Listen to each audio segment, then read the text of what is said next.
السلام علیکم دوستو۔ برِ صغیر پاک و ہند کی سرزمین قدیم ادوار سے ہی مختلف مذاہب اور پراسرار فرقوں کا گھڑ رہی ہے۔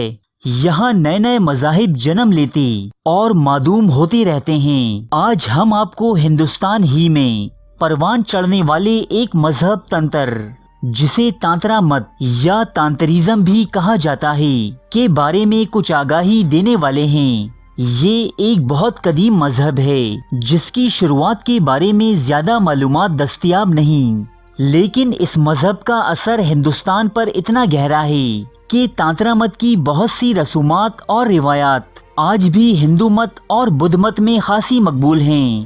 ہندوستان میں اس دھرم یا مذہب سے متعلق بہت سی پراسرار اور مکروہ باتیں گردش کرتی ہیں۔ کوئی اسے ہوس پرستوں اور جنسی بھیڑیوں کا مذہب کہتا ہے تو کوئی اسے تشدد پسندوں کا۔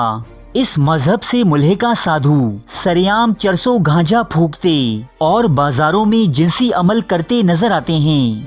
کیا واقعی یہ مذہب تانترا مت اوباشوں اور جنسی لذت پسندوں کا تخلیق کردہ ہے، یا پھر اسے محض بدنام کر دیا گیا ہے؟ آئیے کچھ روشنی ڈالتے ہیں اس پراسرار ترین مذہب پر۔ تانترا مت کے 5 تتو یعنی اصول ہیں جو سنسکرت زبان میں میم سے شروع ہوتے ہیں۔ ان 5 اصولوں میں یعنی شراب، ماس یعنی گوشت، متسیا یعنی مچھلی، مسورا یعنی دال اور متھنا یعنی جنسی عمل شامل ہیں۔ چونکہ 5واں تتو یعنی جنسی عمل ایک نئی زندگی کی تخلیق کا سبب بنتا ہے، لہٰذا تانترا مت میں اسے بہت زیادہ مقدس تسلیم کیا جاتا ہے۔ یہ مذہب جنسی عوامل کے نت نئے طریقے متعارف کرواتا ہے، جبکہ باقی 4 تتو جنسی رجحان کو زیادہ سے زیادہ بڑھاوا دینے کے لیے استعمال ہوتے ہیں۔ ان 5 اصولوں کو بروئے کار لاتے ہوئے تانترا مت کا ماننے والا کلیگ سے موکش یعنی چھٹکارا حاصل کر سکتا ہے۔ اسی سبب اس مذہب کو ماننے والے افراد سرے بازار نشہ آور چیزیں استعمال کرتے اور برہنہ حالت میں عمل بد کرتے نظر آتے ہیں۔ ویسے تو تانترا مت ہندوستان میں سینکڑوں برس سے موجود ہے، لیکن اسے موجودہ اور بدترین حالت میں پیش کرنے کا سہرا ہندوستان کے عیاش ترین راجاؤں کے سر جاتا ہے۔ برٹش راج کے دور میں اس مذہب کا مقصد صرف اور صرف مہاراجاؤں کو جنسی تسکین پہنچانے تک محدود تھا۔ راجے مہاراجے دھرم کے لبادے میں بے شمار عورتوں سے جنسی لذت حاصل کرتے، یوں ان کا وقار اور دبدبہ بھی برقرار رہتا۔ چونکہ یہ عمل بد کنواری اور حسین لڑکیوں کی نظر میں ان کے مذہبی عقائد کے مطابق ہوتا، اس لیے راجا صاحبان کو کسی مخالفت یا پسو پیش کا سامنا نہ کرنا پڑتا۔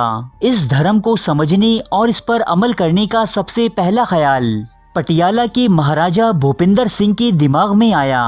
یہ اپنے دور کا ایک عیاش اور شہوت پرست مہاراجا تھا، جس کے حرم میں 300 سے زائد مہارانیاں موجود تھیں۔ اس کے علاوہ ریاست بھر سے جو لڑکی مہاراجا کو بھا جاتی، یہ اسے اپنی ہوس کا شکار بنا لیتا۔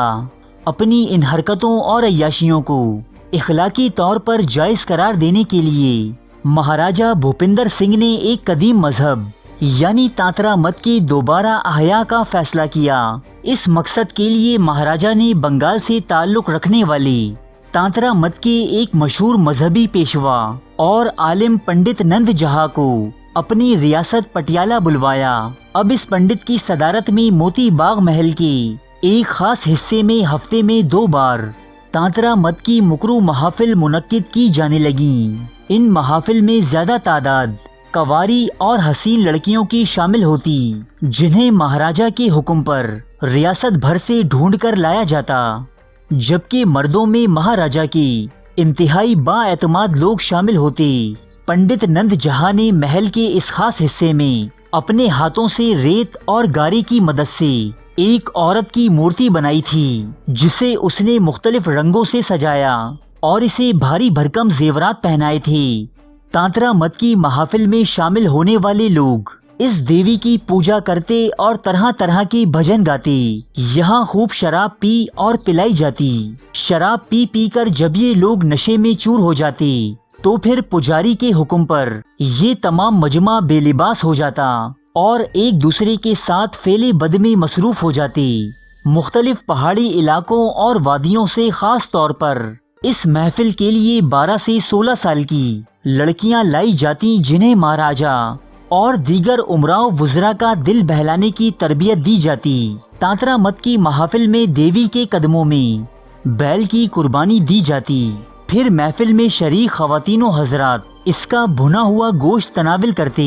اس محفل اور یہاں کے مکروہ ماحول میں انتہائی اعلیٰ خاندان کے لوگ اور خواتین بھی شریک ہوتی۔ یہاں پجاری نند جہاں کے حکم پر عورتوں اور مردوں کے جوڑے بنائے جاتے۔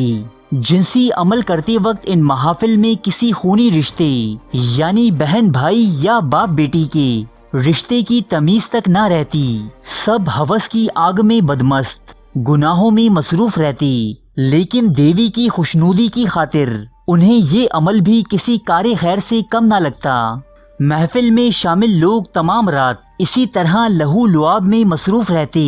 محفل کا اختتام اجتماعی پوجا پر ہوتا، جس کا مقصد کبھی مہاراجا کے کسی دشمن کی موت ہوتی تو کبھی برٹش گورنمنٹ سے کوئی سہولت حاصل کرنا، یا پھر مہاراجا بھوپندر سنگھ کی صحت کی بازیابی۔ کالے جادو اور تنتر ودھیاؤں کے ماہر اس پنڈت نے کئی بار مہاراجا سے اس خواہش کا اظہار بھی کیا کہ اگر مہاراجا اس دیوی کے چرنوں میں انسانوں کی قربانی دے تو وہ مکمل طور پر صحت یابی حاصل کر سکتا ہے، لیکن مہاراجا پنڈت کی اس بات سے مطمئن نہ ہوا۔ تانترا مت کے ماننے والوں کی اس محفل کے ختم ہونے پر اس میں شامل تمام افراد میں ذبح ہوئے بیل کا گوشت بطور پرساد تقسیم کیا جاتا۔ صبح ہونے پر ریاست اور شاہی محل میں اس محفل کے بارے میں کوئی سرگوشی تک سنائی نہ دیتی۔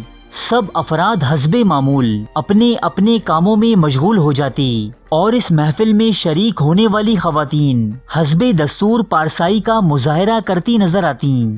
مہاراجا بھوپندر سنگھ آف پٹیالہ کے ساتھ ساتھ اپنی جنسی ہوس اور عیاشیوں کی خاطر اس مذہب کا استعمال ہندوستان کے کئی راجاؤں اور مذہبی پیشواؤں نے کیا۔ اسی وجہ سے تانترا مت کی شروعاتی تعلیمات جو بھی رہی ہوں، ہندوستان کے راجا مہاراجاؤں نے اسے شرابیوں، ہوس پرستیوں اور بے حیائی کا ایک نشان بنا ڈالا ہے۔ یہ تمام معلومات مہاراجا آف پٹیالہ کے قریبی ساتھی دیوان جرمنی داس کی کتاب مہاراجا سے اخذ شدہ ہیں، جو انٹرنیٹ پر انگریزی زبان میں بآسانی دستیاب ہے۔ ارے فرینڈز، ایک منٹ، آپ ایسے ہی جا رہے ہیں؟ اتنی محنت سے ویڈیو بنائی ہے، ایک لائک تو بنتا ہے نا؟ اور دوسرا یہ کہ آپ ہمیں اتنی بڑی دنیا میں دوبارہ کیسے ڈھونڈیں گے؟ تو اس کا حل یہ ہے کہ آپ ہمارے چینل کو سبسکرائب کر لیجئے اور اس بیل کے آئیکن کو کلک کر دیجئے۔ اس طرح ہمارے آنے والی تمام ویڈیوز آپ تک پہنچتی رہیں گی۔ ارے ڈریے مت، یہ بالکل فری ہے۔